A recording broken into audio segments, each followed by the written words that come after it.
Hello everyone, this is Beastly Eel here, and in today's video we're going to be doing a Marvel character spotlight on Ezekiel Sims. Now Ezekiel Sims is going to be the main villain of Madam Web, and we're going to be talking about his comic book history here. In this, he was created in 2001 and later died in 2004, so he only had about a 3-year run. So let's talk about his history. So Ezekiel went under some form of ritual which granted him the powers of a spider totem. Upon granting him these powers that were very similar to Spider-Man's powers, he set out to use these to create a mass fortune of it for himself. But what he found out later was that there were beings far greater than he could ever imagine, ready to go after him. So one of these beings being Morlun, which became something of a nemesis to him, and Ezekiel began to take steps to gather all information he could on Morlun to protect the future generations of spider totems, paying for bunkers to be constructed, which would block out anyone who could find those with ties to the totem order. Ezekiel also became a member of the Spider Society, helping found the Web Corps to serve as a front to do his own dirty work. When Peter Parker, who later becomes Spider-Man, and Cindy Moon, who later becomes Silk, were bitten by a spider that had been irradiated by a particle accelerator used in a demonstration of the safe handling of nuclear laboratory waste materials, sponsored by the General Tektronix Corporation. Oy. Ezekiel contacted Cindy and trained her in the use of her powers until he realized that Morlun was tracking her. He then locked her away in one of his special rooms at the bottom of his tower to protect her from the devourer of totems. He also spent time monitoring Peter's progress as the superpowered vigilante Spider-Man. When it became apparent that Morlun would target Peter, Ezekiel confronted him, claiming that he had several detectives to discover certain parts of his secret identity and piece them together himself. After they spoke a few times, Ezekiel tried to convince Peter to hide in one of the specially constructed rooms as Morlun, was soon to arrive in New York, trying to find the one with the most powerful spider totem powers. His pleas were in vain as Peter decided to confront Morlun himself to prevent anyone from dying as a byproduct of him not being eaten. After being severely beaten by him, Spider-Man returned and begged use of the room, which Ezekiel revealed would be useless now since Morlun had his scent. He apologized and cursed himself for having to leave the hero to his fate. The next morning, Spider-Man had been severely beaten once again, but was surprised to find Ezekiel to save his life. In the fight that followed, Ezekiel fell into the water of the pier and did not resurface. After defeating Merlin at a power station, Spider-Man returned to Ezekiel's offices only to discover that they were empty. After a little investigation, Spidey noticed footprints on the outside of the windows and a rubber spider telling the hero that he was still alive. When Sathran achieved her goals of pushing Spider-Man to act on instinct, bringing their conflict to a simple level of natural order, in which Spider-Wasp is the hunter and the spider the meal. Spider-Man managed to avoid descending into mindless fury, and managed to escape to brief safety.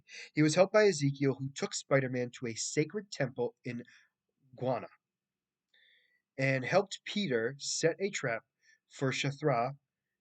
Spider-Man consciously allowed his arachnid side to take the forefront, enough to capture her and to feed her to whatever spider dwelt in the depths of the temple. Ezekiel also warned Peter that Morlun and Shathra were not the only ones hunting him, and that more powerful foes were coming for him. Later, Ezekiel warned Peter of the coming of the Gatekeeper, who controlled mystical forces.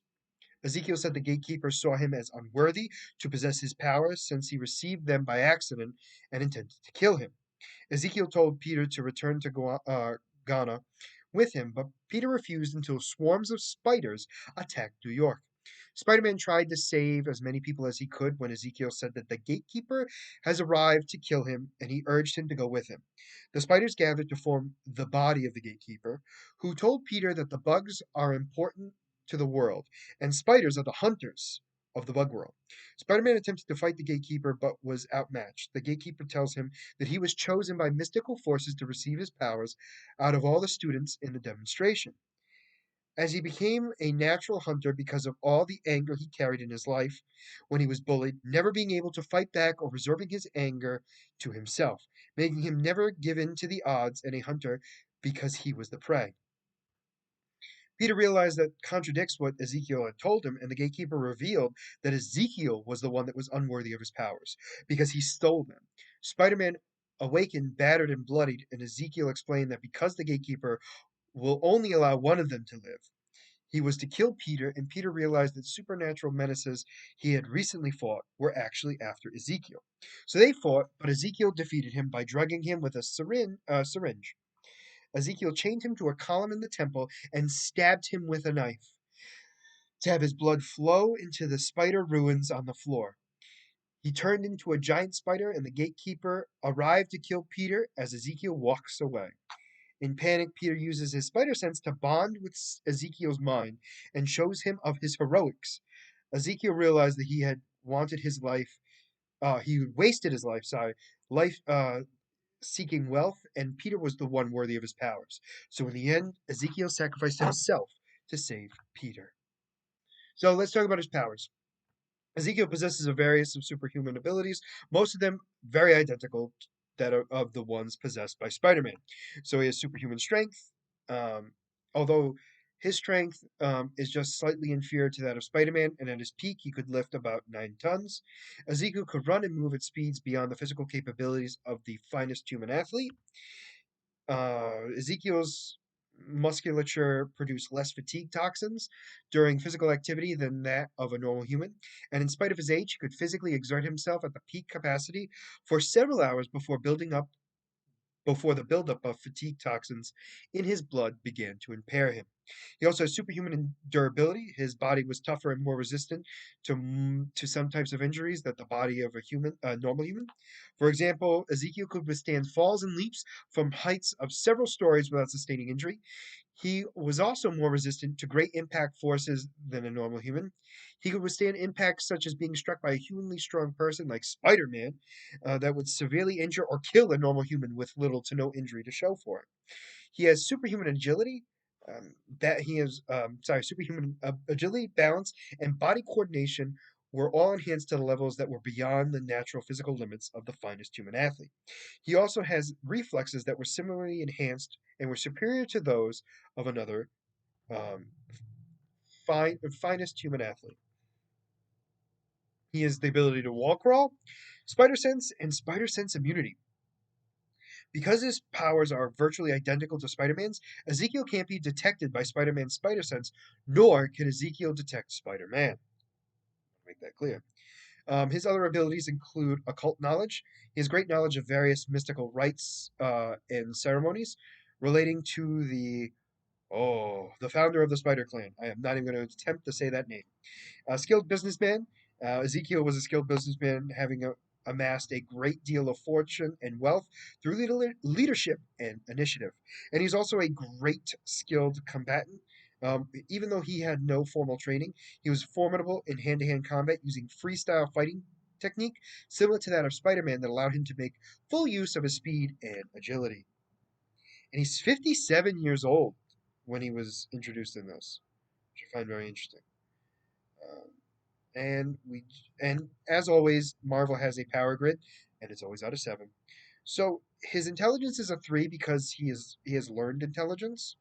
His strength is a 4 because he's superhuman. He can lift between 800 pounds and 25 tons. His speed is a 3 because it's superhuman. His durability is a 3 because it's enhanced. He has no energy protection, which makes it a 1. And his fighting skills are a 4 because he is an experienced fighter, or at least has the skill set of an experienced fighter. So overall, that is going to be Ezekiel Sims. So I'm very curious to see how they're going to actually portray him in Madam Web. It seems like it's going to be something very similar, so I'll be very curious to see where that goes.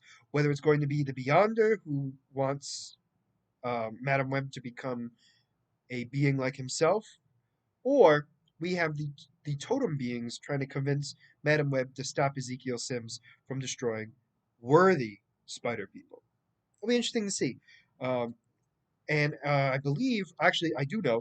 Make sure to watch Madam Web in theaters February 14th. If you like the content you see, please like and subscribe below.